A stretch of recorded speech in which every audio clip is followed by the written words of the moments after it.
नमस्कार दोस्तों, आपका स्वागत है हमारे प्यारे चैनल अम्बेडकर सिंघानिया पर। तो दोस्तों, अगर आप चैनल पर नए हैं तो सबसे पहले हमारे चैनल अम्बेडकर सिंघानिया को जरूर सब्सक्राइब करें, जिससे कि हमारे चैनल पर आने वाला तमाम वीडियो आप तक बिना किसी अड़चन के पहुंच जाए। तो चलिए दोस्तों, आज का न्यूज़ शुरू करते हैं। तो दोस्तों, आप लोगों को बता दें कि पटना में दानापुर से जमालुद्दीन तक चला लालू का रोड शो। दोस्तों, राजद की जीत के लिए पहली बार लालू मैदान में दिखे। दरअसल दोस्तों, लालू प्रसाद सोमवार को पटना की सड़कों पर करीब 5 घंटे लोगों को बीच रहे। दानापुर से जमालुद्दीन तक चले उनका रोड शो चला। चुनाव में पहली बार वोट मांगने उतरे थे। अस्वस्थ होने के चलते वाहन में ही बैठे रहे, मगर लगातार अभिवादन करते रहे। रोड शो दीघा वाटा से शाम 4:30 बजे से शुरू हुआ और रात 9 साढ़े 9 बजे तक जलालुद्दीन चौक पर खत्म हुआ। लालू की गाड़ी पर जेसीबी से फूल बरसाए गए। गाड़ी में माले प्रत्याशी दिव्या गौतम साथ थे। तो देख सकते दोस्तों, लालू प्रसाद यादव अपने बेटे तेजस्वी को खूब सपोर्ट कर रहे हैं और वह अस्वस्थ होने के कारण भी वह अपना रोड शो करते हैं। अभिभावक उनका खूब स्वागत करते हैं और जेसीबी के ऊपर चढ़कर उनका फूलों से बरसात कर देते हैं। और दोस्तों, इसी के साथ प्रधानमंत्री ने कांग्रेस और राजद पर जमकर बोला हमला। दरअसल दोस्तों, कांग्रेस का राजद बिहार का सबसे भ्रष्ट परिवार है, ऐसा मोदी बोलते हैं। दोस्तों, प्रधानमंत्री नरेंद्र मोदी ने सोमवार को सहरसा और कटिहार में चुनावी सभा की। उन्होंने कांग्रेस और राजद पर हमला करते हुए कहा कि कांग्रेस देश का और राजद बिहार का सबसे भ्रष्ट परिवार है। कांग्रेस राजद कभी भी बिहार को विकसित नहीं बना सकते हैं। कांग्रेस राजद को सिर्फ घुसपैठियों से लगाव है, कोई घुसपैठिया बिहार में नहीं रहेगा। कांग्रेस ने छठ का अपमान किया ताकि राजद हार जाए। आने वाले समय में मेक इन इंडिया का मुख्य केंद्र बिहार बनेगा। यहाँ छोटी से बड़ी चीजों का निर्माण होगा। आने वाले समय में बिहार का इंस्टीट्यूट हम बनाया जाएगा। दोस्तों, अपने 40 मिनट के संबोधन में मोदी कांग्रेस और राजद पर काफ़ी हमलावर रहे। पूर्व मुख्यमंत्री लालू राबड़े का बिना नाम लिए उनके कार्यकाल में बिहार में हुई आपराधिक घटनाओं को उद्घाटन के साथ बताया। उन्होंने कहा कि कांग्रेस और राजद से सावधान रहने की जरूरत है। ये दोनों बिहार को फिर से जंगल राज में ले जाना चाहते हैं। राजद कांग्रेस वालों ने कांग्रेस की कनपट्टी में कट्टा सटाकर मुख्यमंत्री की दावेदारी ले ली। अब कांग्रेस भी बिहार में आरजेडी के सफाई पर काम शुरू कर दिया है। जंगल राज के शासनकाल को याद करते हुए पीएम ने कहा कि जब दलित, महादलित, माता बहनें, यहाँ तक कि पुलिस वाले तक सुरक्षित नहीं थे। सहरसा के बहादुर डीएसपी सतपाल सिंह जंगल राज वाले पर निकले केस कस रहे थे। ये बात पटना में बैठे जंगल राज के आकाओं को पसंद नहीं आई। इसकी कीमत डीएसपी को अपनी जान देकर चुकानी पड़ी। जिन अपराधियों ने डीएसपी को हत्या की, वैसे गुनहगारों को खुला छोड़ दिया गया है। दोस्तों, मोदी जी बोलते हैं कांग्रेस ने छठ का अपमान किया ताकि राजद हार जाए। और दोस्तों, राजद तेजस्वी और कांग्रेस के सरकार को लेकर मोदी जी कुछ महत्वपूर्ण बात बोलते हैं। पहला बात बोलते हैं दोस्तों, राजद और कांग्रेस ने लोगों के साथ विश्वासघात किया है।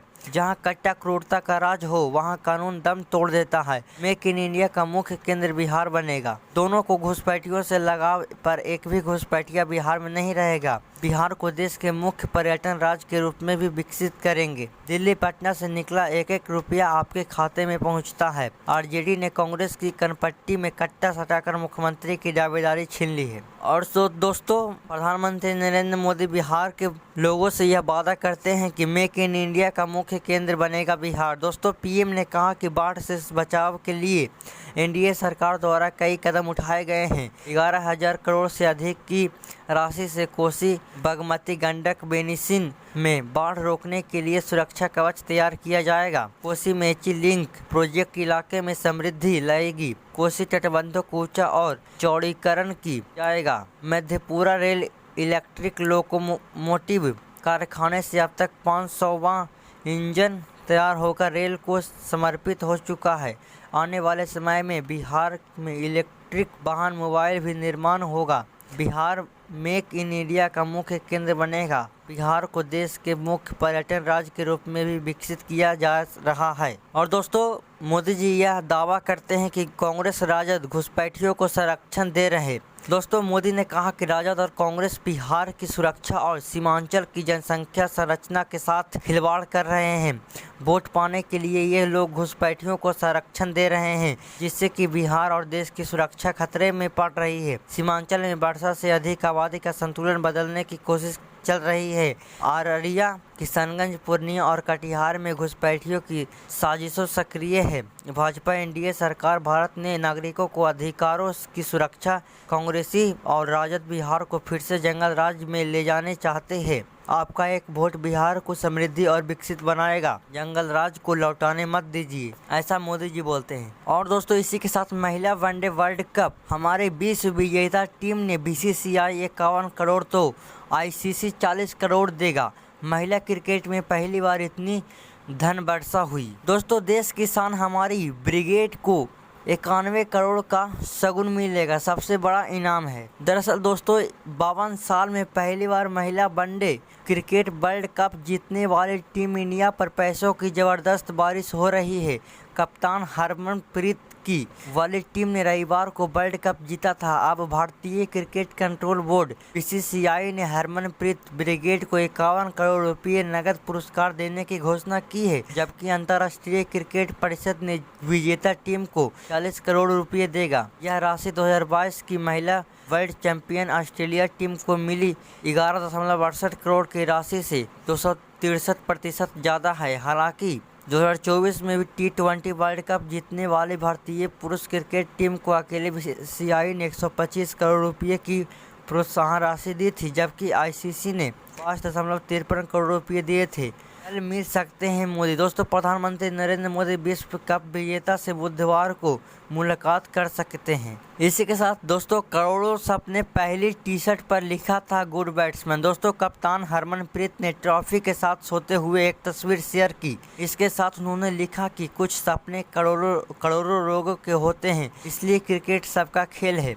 हरमन ने पिता हरमंदिर ने बताया कि बेटी जब पैदा हुई तो उसके लिए जो पहली टी शर्ट खरीदी थी उस पर लिखा था गुड बैट्समैन। हरमन ने पहले हॉकी खेली, फिर एथलेटिक्स में गई, बाद में क्रिकेटर बनी। और दोस्तों, इसी के साथ सपने संग सेल्फी, 45 दिनों में नहीं ली चैन की नींद। दोस्तों, वर्ल्ड कप ट्रॉफी के साथ स्मृति मंधाना और जेमिया रोड्रिग्स ने इस अंदाज में सेल्फी ली। इसके बाद स्मृति ने कहा कि पिछले 40 दिनों का सफ़र बहुत भावनात्मक रहा। हर दिन मेहनत, उम्मीद, तनाव से भरा था। मैंने लगभग 45 दिनों से चैन की नींद नहीं ली, लेकिन अगर उस दिन की कीमत वर्ल्ड कप ट्रॉफी है तो खुशी ये स्वीकार करती हूँ। और दोस्तों, इस क्रिकेट मैच में पहली बार 8 करोड़ लोगों ने लाइव देखा फाइनल मैच। दोस्तों, फाइनल मैच का लाइव टेलीकास्ट जियो हॉटस्टार, स्टार स्पोर्ट्स और डीडी स्पोर्ट्स पर हुआ।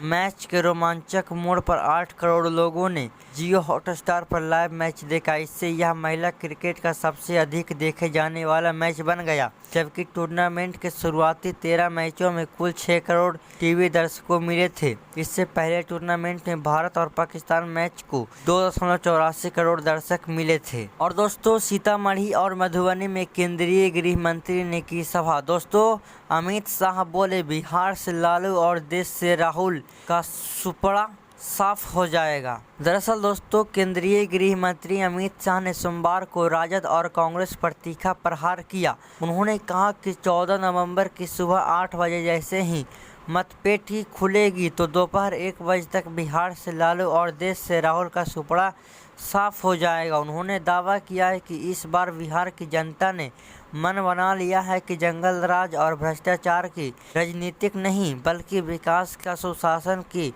सरकार चाहिए। वे सीतामढ़ी के रागी बेलसंड और मधुबनी के लौकहा विधानसभा क्षेत्र के एनडीए के उम्मीदवारों की समर्थक में चुनाव सभा को संबोधित कर रहे थे। शाह जी ने कहा कि प्रधानमंत्री ने नेतृत्व में बिहार के पुनः एनडीए की सरकार बनेगी और राज्य को समृद्धि के नए पथ पर अग्रसर किया जाएगा। उन्होंने मिथिला की महिला का विशेष उल्लेखन किया और कहा कि माता सीता का मंदिर बनने के बाद मिथिला ने न केवल धार्मिक बल्कि आर्थिक और सांस्कृतिक दृष्टि से भी देश का केंद्र बनेगा। कहा कि मोदी जी ने 22 जनवरी 2024 को भव्य श्री राम मंदिर का उद्घाटन किया था। और दोस्तों, छठ पर्व को लेकर अमित शाह बोले, छठ मैया का अपमान बर्दाश्त नहीं। अमित शाह ने महागठबंधन पर तीखा प्रहार करते हुए कहा कि राहुल बाबा, आप मोदी जी का जितना अपमान करना चाहे कर लो, लेकिन बिहार की जनता छठ मैया का अपमान कभी बर्दाश्त नहीं करेगी। कहा कि लालू जी का बेटा कभी भी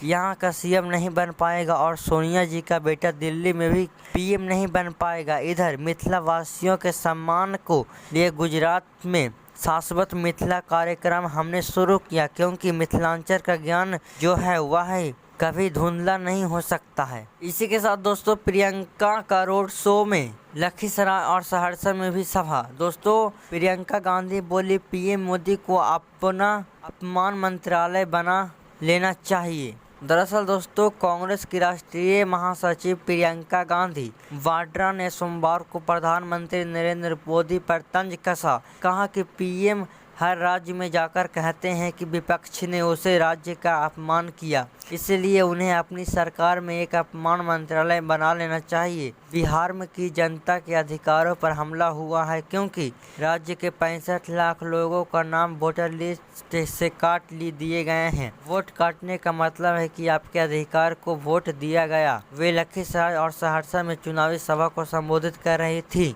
उन्होंने समस्तीपुर जिले के रोसड़ा विधानसभा क्षेत्र में करीब 2 किलोमीटर लंबा रोड शो किया। प्रियंका गांधी ने महिलाओं से अपील की है कि 10,000 रुपये ले लो, पर वोट सोच समझकर दो। कहा कि रोजगारी पेपर लीक और महिलाओं की उपेक्षा आज की सबसे बड़ी समस्या है। सरकार सिर्फ घोषणाएं करती है, लेकिन जननी स्तर पर जनता की परेशानी की कोई सुनवाई नहीं होती। जनता को अब तय करना होगा कि वह झूठे वादों में फंसे रहना चाहती हैं या बदलना चाहती हैं, ऐसा प्रियंका गांधी बोले। दोस्तों, लालू तेजस्वी का नाम तक नहीं लिया। सहरसा के सोनबरसा में 25 मिनट के संबोधन में प्रियंका ने एक बार भी लालू प्रसाद और तेजस्वी यादव का नाम नहीं लिया। इस दौरान उन्होंने भाजपा प्रधानमंत्री एवं गृह मंत्री पर जमकर निशाना साधा। कहा कि वोट के अधिकार जिससे सरकार बनती है और बिगड़ती है का हनन किया जा रहा है। बिहार में 20 वर्षों से आपकी चुनावी हुई सरकार को प्रधानमंत्री और गृह मंत्री चला रहे हैं। जब आपकी चुनाव सरकार को केंद्र सरकार द्वारा सम्मान नहीं दिया जा रहा है तो आपका सम्मान क्या होगा, ऐसा प्रियंका गांधी बोले। दोस्तों आज के लिए बस इतना ही। धन्यवाद।